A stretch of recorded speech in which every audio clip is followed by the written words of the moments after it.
رمضان يا خير الشهور يا فضل رحمن غفور فيك البشائر غيثها يهدي السعادة والسرور.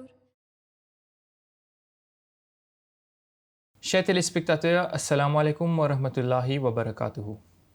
Nous avons le plaisir de vous accueillir sur notre deuxième plateau basé sur le mois béni de Ramadan. Le premier calife de la communauté musulmane Ahmadiyya, Hazrat Hakim Maulvi Nuruddin Razallahu Ta'ala Anhu, avait déclaré: l'enseignement essentiel du Ramadan est que, quelle que soit l'urgence des besoins, le croyant les ignore pour avoir le plaisir de Dieu.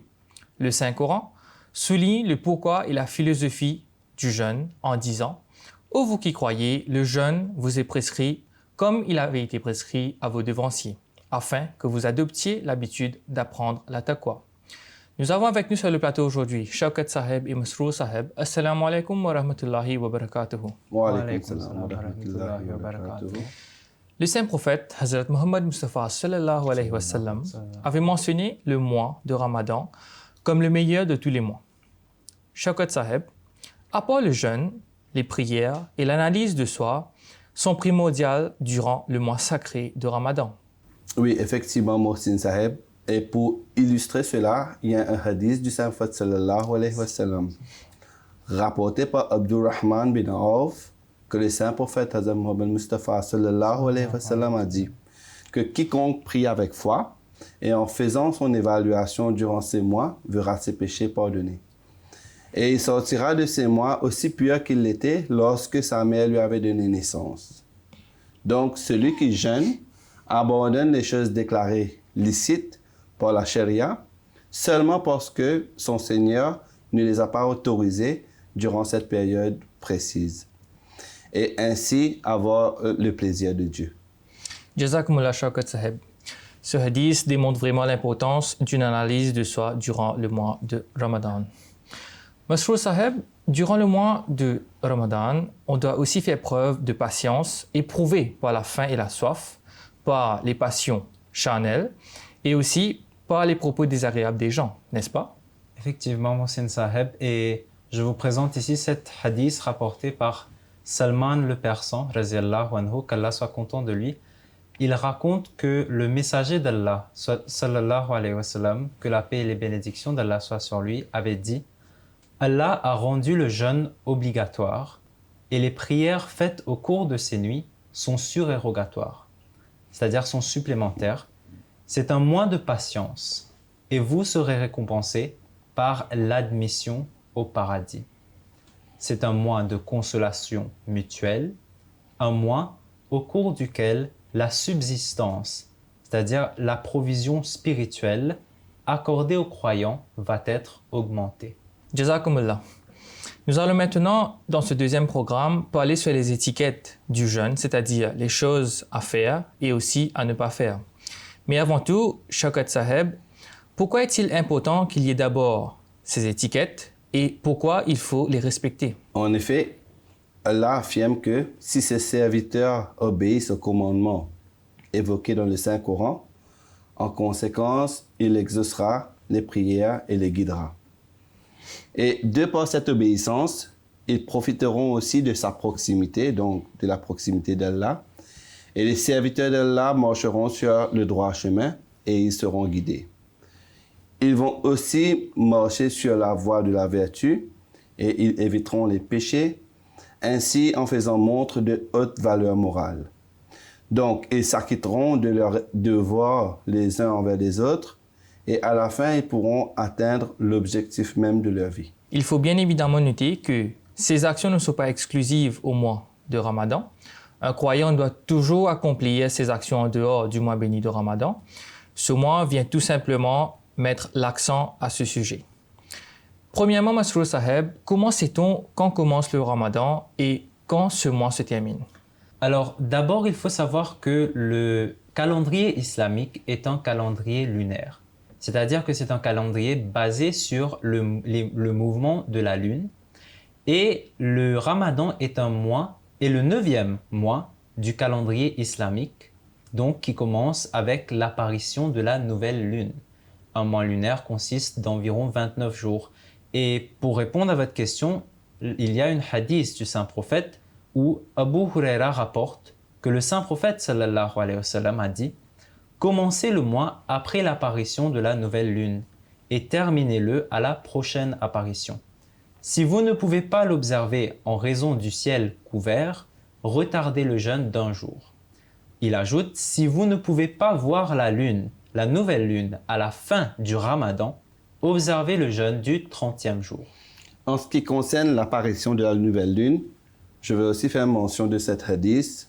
Ibn Abbas, radiyallahu anhu, rapporte qu'un homme est venu voir le saint prophète Hazrat Muhammad Mustafa sallallahu alayhi wa sallam et il a dit qu'il avait vu la nouvelle lune. Donc le saint prophète sallallahu alayhi wa sallam lui a demandé s'il déclarerait cela sous serment, qu'il n'y a d'autre Dieu qu'Allah et que Muhammad sallallahu alayhi wa sallam est son messager. L'homme a donc prêté serment, après quoi le saint prophète sallallahu alayhi wa sallam a ordonné à Hazrat Bilal radiyallahu anhu d'annoncer que les gens devraient commencer à jeûner le lendemain matin. D'ailleurs, on constate que cette pratique existe de nos jours. Maintenant, parlons un peu de l'heure de Sehri et de l'Iftar, c'est-à-dire quand se termine le Sehri et quand doit-on rompre le jeûne, c'est-à-dire faire l'Iftar. Oui, cela est mentionné dans le Saint-Coran, dans le chapitre 2, verset 188. Allah dit « Mangez et buvez jusqu'à ce que le fil blanc vous devienne distinct du fil noir de l'eau. » Ça, c'est bien évidemment en faisant référence au repas du matin, le Sahri. Maintenant, il y a certains musulmans qui sont très pointilleux par rapport à cette limite de temps. Certains mettent la fin du Sahri au moment où le muezzin, celui qui va lancer l'appel à la prière, au moment où il donne l'azan, l'appel à la prière. Mais ce n'est pas autant vrai. Il y a un hadith du saint prophète sallallahu alayhi wa sallam. Donc Hazrat Anas dit que Hazrat Zayd bin Sabit lui a dit que le saint prophète sallallahu alayhi wa sallam a pris des repas avant l'aube, c'est-à-dire le Sahri, avec eux et a ensuite dirigé les prières. J'ai demandé combien de temps était l'intervalle entre le Sahri et l'appel à la prière et il a répondu sallallahu alayhi wa sallam que c'était le temps nécessaire pour la récitation de 50 versets. Il y a aussi une anecdote du Messie promis, Hazrat Masih Maud alayhi salatu wa salam, où Hazrat Mirza Bashir Ahmed Saheb, qui est l'un des fils du Messie promis alayhi salatu wa salam, a rapporté un récit écrit par Dr Mir Mohamed Ismail Saheb à propos de la prière Tahajjud et du Sahri en compagnie du Messie promis alayhi salatu wa salam. Ce docteur dit « J'ai passé tout le mois de Ramadan à Qadian en 1895 et le Messie promis alayhi salatu wa salam consommait son repas de l'aube, le Sahri, après avoir accompli la prière de Tahajjud.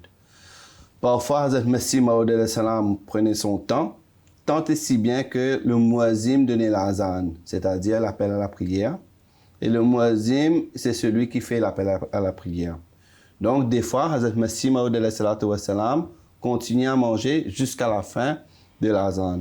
Hazrat Mirza Bashiruddin Mahmoud Ahmad Saheb, le Muslim Maud, explique « Il est permis de manger jusqu'à ce que l'aube commence à poindre à l'horizon. Cela n'a aucune relation avec l'appel à la prière qui dépend aussi du lever du jour. Des fois, par mégarde ou par négligence, l'on peut lancer l'appel à la prière du matin avant l'heure.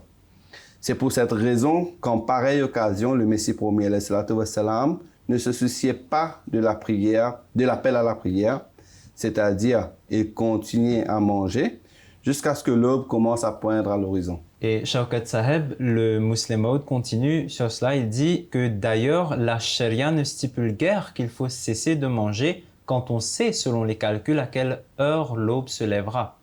Selon la charia, il faudra cesser de manger quand, selon les gens, la première lueur du soleil levant commence à blanchir l'horizon. Et je vous présente cette parole du saint prophète sallallahu alayhi wa sallam où il dit que ne cessez pas de manger quand Bilal lance l'appel à la prière. Vous pouvez continuer à manger jusqu'à l'appel à la prière de Ibn Maktoum, qui était aveugle, tant que les gens ne disaient pas que l'aube s'est levée il ne lançait pas l'appel à la prière. Cependant, il y a certaines personnes qui ridiculisent l'islam et la pratique du jeûne en disant que les horaires prescrits ne peuvent pas marcher pour les gens qui vivent près des pôles et qui ont le soleil de minuit. Le saint prophète Hazrat Mohammed Mustafa sallallahu alayhi wa sallam a fait une prophétie sur de telles circonstances. Il a dit: un temps viendra où l'islam se répandra dans un endroit où le soleil ne se couche jamais. Qu'est-ce que les musulmans doivent donc faire pour remplir leur obligation de prière et de jeûne? Donc, il y a 1400 ans de cela, le saint prophète Hazrat Mohammed Mustafa sallallahu alayhi wa sallam a dit que ces gens-là doivent compter une journée par 12 heures de temps, afin qu'un musulman puisse jeûner de 6 heures du matin à 18 heures dans ces zones. Donc, voilà la réponse à ces critiques données par le saint prophète sallallahu alayhi wa sallam lui-même. Jazakumullah Shaukat Saheb.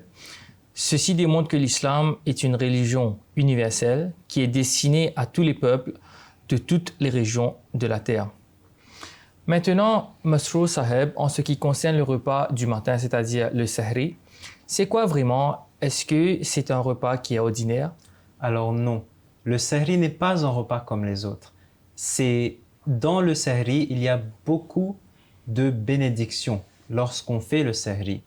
Hazrat Anas raziyallahu anhu dit, le saint prophète sallallahu alayhi wa sallam a dit, servez-vous le petit déjeuner, là on parle du sahri, car ils sont bénis.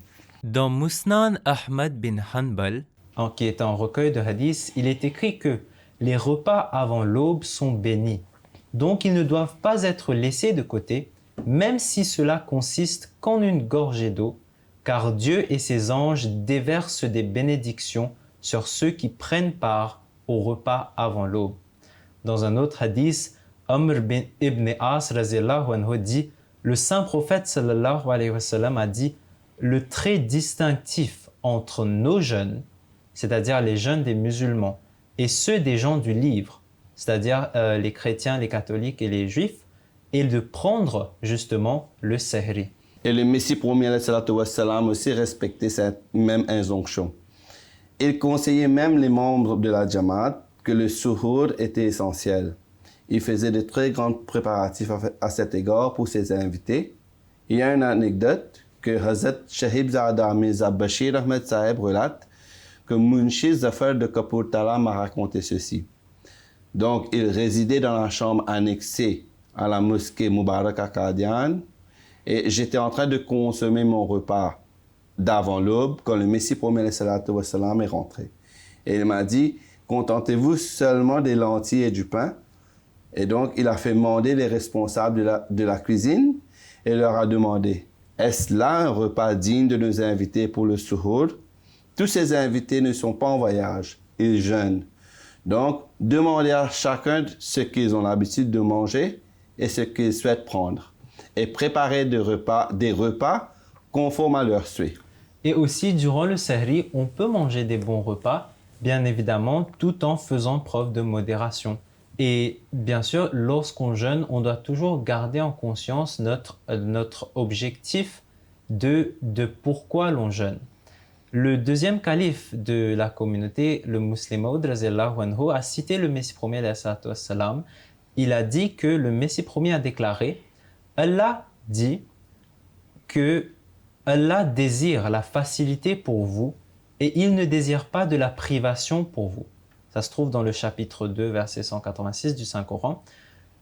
Là, l'on comprend que le jeûne nous est prescrit afin de nous débarrasser de nos difficultés.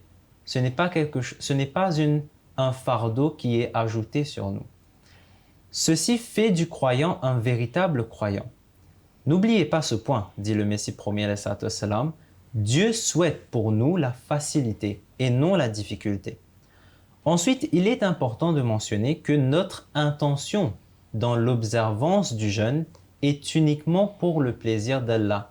On doit toujours garder ça en tête. Et le Muslim Maud raziyallahu anhu a dit que tant que vous n'endurerez pas des difficultés pour la cause de Dieu, vous n'aurez aucun avantage. Le Messie premier alayhi salatu wa salam dit que beaucoup de gens prennent du poids au cours de ce mois béni, au lieu d'en perdre. Le Messie premier dit que le ramadan est pour certains comme du bon fourrage de blé et d'orge pour le cheval. Durant ces jours, ces gens-là consomment à foison du beurre clarifié, des sucreries, du poulet, et ils sortent du ramadan comme des chevaux engraissés. Donc là, ce que le Messie premier veut montrer, c'est que ces personnes-là n'ont pas vraiment compris l'objectif du jeûne. Pareille pratique, dit le Messie premier, réduit les bénédictions du ramadan. On nous enjoint de prendre le repas du matin, de faire le sahri, car il s'y trouve des bénédictions, pareilles comme pour l'iftar. Or, si l'objectif est de manger, les bénédictions seront tout simplement réduites. Notre objectif est de manger parce qu'Allah nous a ordonné de le faire, pour observer le jeûne. Et c'est ainsi que l'on va avoir ces bénédictions qui nous sont promises durant le ramadan. La modération est essentielle. Il faut bien manger, mais aussi avec retenue. Jazakumullah Mashrou Saheb. Maintenant, Shaukat Saheb, c'est une question très commune durant le mois de Ramadan. Que se passe-t-il si l'on a mangé ou on a bu durant le jeûne?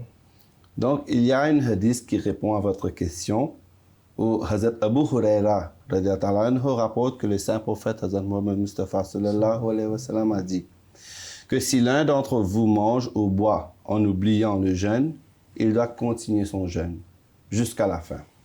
Car Allah l'a nourri et lui a donné à boire. Et cela se trouve dans le livre Bukhari. Donc, à travers ce hadith, on comprend que si une personne mange ou boit par inadvertance, cela n'annule point son jeûne. Le Messie premier avait reçu une lettre dans laquelle on lui a posé cette question. Avant l'aube, j'étais en train de manger et de boire à l'intérieur, et quand je suis sorti, j'ai vu qu'il faisait déjà jour. Donc, la personne a demandé, dois-je rattraper ce jeûne, sachant que j'ai mangé un long moment après le lever du jour? Et le Messie premier a répondu, si vous avez mangé et bu par inadvertance, vous n'êtes pas obligé de rattraper ce jeûne. Mais si vous n'avez pas fait de manière intentionnelle, alors il n'y a pas de problème. Cependant, bien évidemment, quiconque mange ou boit dans l'oubli et ayant réalisé son erreur, continue à manger ou à boire, a effectivement rompu son jeûne. Jazakumullah Shaukat Saheb.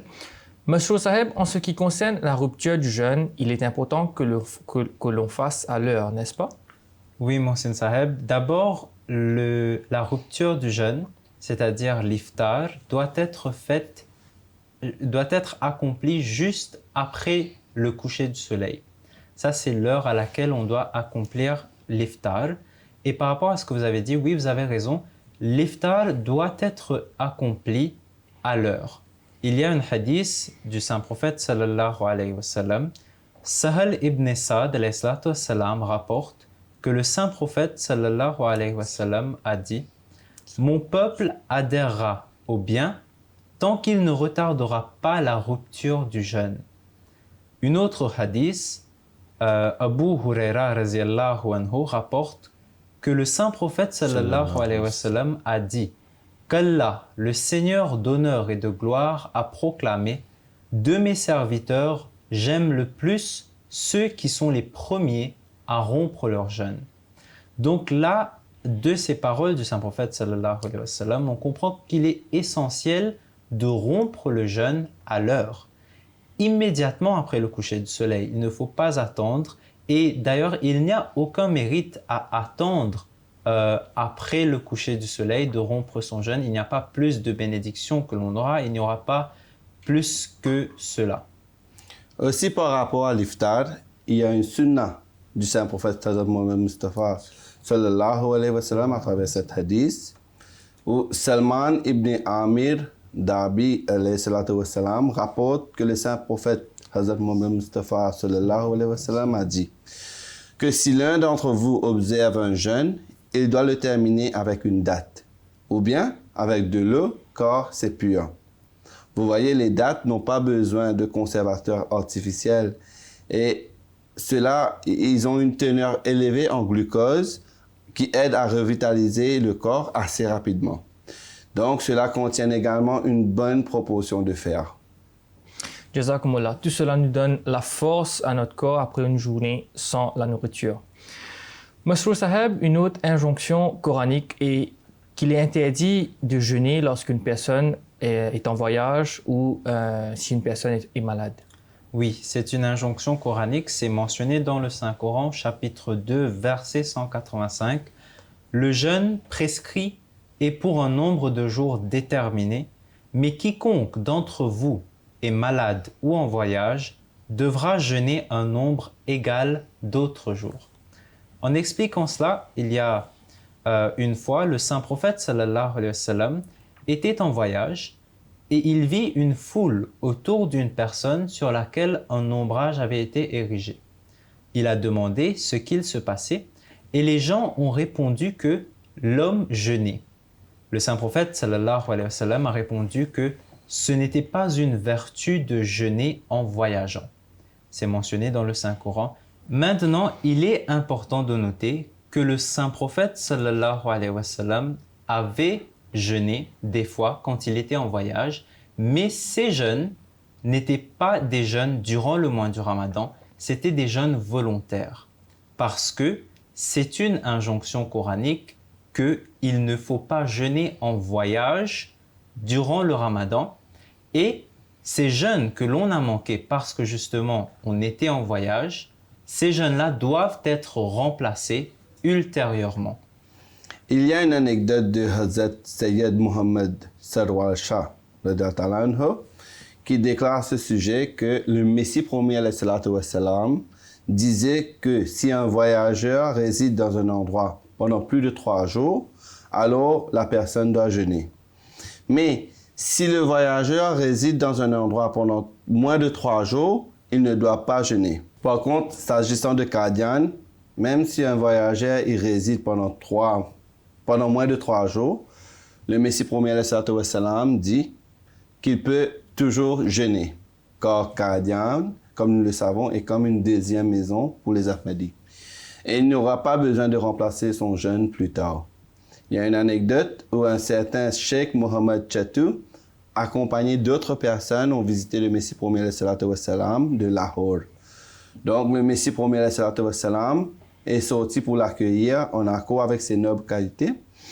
Après avoir salué Cheikh Mohammed Chatou, le Messie promis alayhi salatu wassalam lui a demandé si son voyage s'était bien passé. Et il a répondu oui, très bien. Et le Messie promis alayhi salatu wassalam a demandé ensuite au voyageur s'il n'était pas en train de jeûner. L'invité non-ahmadi a répondu qu'il le faisait. Alors le Messie promis alayhi salatu wassalam a commenté que selon la plupart des grands savants, le voyageur ou le malade qui jeûne commet en effet un péché. Car le but est de plaire à Allah et non pas de se plaire soi-même. Donc, le plaisir d'Allah se trouve dans l'obéissance.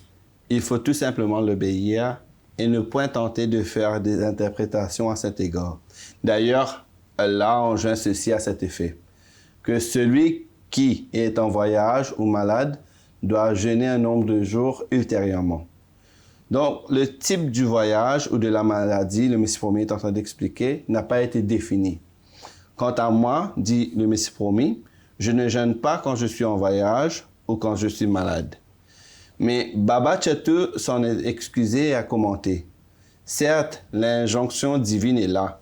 Cependant, pourquoi ne pas jeûner si le voyage n'est point difficile? Alors, le Messie promis a répondu, c'est là votre opinion. Le Saint-Coran, quant à lui, n'évoque point le fait que le voyage soit facile ou difficile. Vous êtes vieux, donc il ne faut point avoir confiance en la vie. L'on doit marcher sur la voie du plaisir d'Allah et celle qui mène à la Sirat al-Mustaqim. Là, à ce moment-là, Baba Chatou, il a répondu, je suis venu afin de profiter de votre personne. Donc, si cette voie est celle de la vérité, donc je préfère la suivre de peur que je ne meure dans la négligence. Jazakumullah Shaukat Saheb. Donc, c'est très clair qu'une personne en voyage ne doit pas jeûner. Et aussi, il est intéressant de faire ressortir ce que le Messie promis alayhi salatu wassalam a dit à propos de Qadian, que c'est comme une deuxième maison pour nous, les Ahmadis. Donc, si on est en train de voyager à Qadian, on peut garder le jeûne. Une autre instruction d'interdiction du jeûne a été donnée aux femmes menstruées, aux femmes enceintes et ceux qui allaitent. N'est-ce pas, Mashrour Saheb? Oui, Anas radiallahu anhu rapporte que le saint prophète sallallahu alayhi wa sallam a dit « En effet, Dieu a exempté une femme enceinte ou allaitante du jeûne. Bien évidemment, ces jeûnes qu'elles vont manquer doivent être rattrapés ultérieurement après la disparition de leur incapacité. Il en est de même pour un malade et les femmes pendant leur menstruation. » Maintenant, il faut aussi mentionner qu'une femme peut faire la niya, c'est-à-dire l'intention, pendant ses menstruations en prévision, c'est-à-dire l'intention de garder le jeûne pendant ses menstruations en prévision, et si avant l'aube, ses règles menstruelles sont terminées, son jeûne serait valide. D'accord, quelque chose de très important à savoir. Jazakumullah. Maintenant, qu'en est-il des enfants? Nous savons qu'il y a certains enfants qui, à un certain âge, ont un engouement pour jeûner. Mais que dit l'islam à propos de l'âge et quand il faut comme si commencer à jeûner? Alors, c'est une très bonne question et Hazrat Muslim Maud radiallahu anhu en a parlé. Il a dit « Sachez que la charia a interdit aux enfants en bas âge de jeûner. Mais il faut les encourager à jeûner quelques jours quand ils approchent l'âge de la maturité. » Il ajoute « Je me souviens, c'est-à-dire le Muslim Maud radiallahu anhu, que le Messie promis, alayhi salatu wassalam, m'avait autorisé à faire mon premier jeûne quand j'avais 12 ou 13 ans. Or, certaines personnes stupides font jeûner leurs enfants qui ont que 6 ou 7 ans, croyant que c'est là une bonne action. Mais en fait, c'est de la cruauté, car il s'agit, en ces âges, 6 à 7 ans, c'est l'âge de la croissance pour l'enfant. Selon le Messie promis, alayhi salatu wassalam, on doit encourager un enfant à jeûner quelques jours autour de l'âge de 12 ou 13 ans chaque année jusqu'à l'âge de 18 ans, qui selon moi, c'est-à-dire selon le Messie promis, alayhi salatu wassalam, est l'âge de la maturité pour jeûner. Hazrat Nawab Mubaraka Begum était la fille aînée du Messie promis, alayhi salatu wassalam. Elle raconte que le Messie promis, alayhi salatu wassalam, n'aimait pas que l'on force les enfants à jeûner avant l'âge de la puberté. Jeûner pendant 1 ou 2 jours suffisait pour le Messie promis, alayhi salatu wassalam, durant cet âge. Jazakumullah Mashrour Saheb.